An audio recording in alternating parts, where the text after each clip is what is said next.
نہیں آتی کہ فائز عیسیٰ قاضی صاحب کہنا کیا چاہتے ہیں. کبھی وہ کہتے ہیں اگر یہی قوانین ہوتے 2002 میں تو قائد اعظم بھی نائل ہوتے.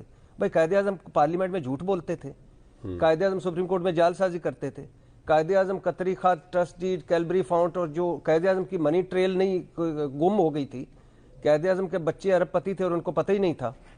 قائد اعظم کہاں سے آ گئے؟ پھر وہ اچھے کہتے ہیں شکر الحمدللہ یہ آرٹیکل 1F کی اہلیت کا معیار ججز کے لیے نہیں.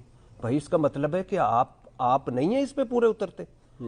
اور ڈکٹیٹر کی شک ہے تو 40 سال اس کے پیچھے کئی حکمران ڈیموکریٹ گئے, انہوں نے بدلی کیوں نہیں؟ رضا ربانی صاحب کر سکتے ہیں 18ویں ترمیم. ہاں بدلے نا اس کو, کیوں نہیں بدلی؟ بدلیں اس کو کیوں اگر آپ نہیں سمجھتے. اور پھر یہ کیا حکمران کو سچا نہیں ہونا چاہیے؟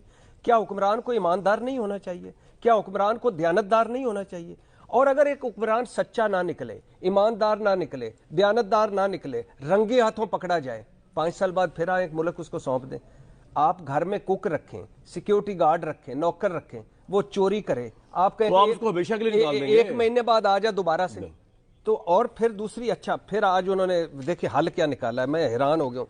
سارے معاملے کا حل اسلام میں موجود ہے. فائز عیسیٰ قاضی صاحب فرما رہے ہیں قرآن پاک میں بتایا گیا کہ انسان کا رتبہ بہت بلند ہے, انسان برا نہیں ہوتا, اس کے اعمال برے ہوتے ہیں, کسی کو تعیات نائل کرنا اسلام کے خلاف ہے.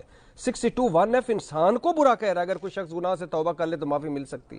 تو پھر جیلوں میں جائیں نا فائز عیسیٰ قاضی صاحب, ساروں سے کہیں, وہ بھی بیچارے بے گناہ بیٹھے ہوئے ہیں, اندر بیٹھے ہوئے, دوسرے ملزم کرے. جو اس کا مطلب ہے جو قتل کرتا ہے ایک توبہ کرے چھوڑ دو, جو ریپ کرتا ہے توبہ کرے چھوڑ دو. اور پھر یہ انفرادی ہے, یہ ملک کا آپ اس کے حوالے کر رہے ہیں.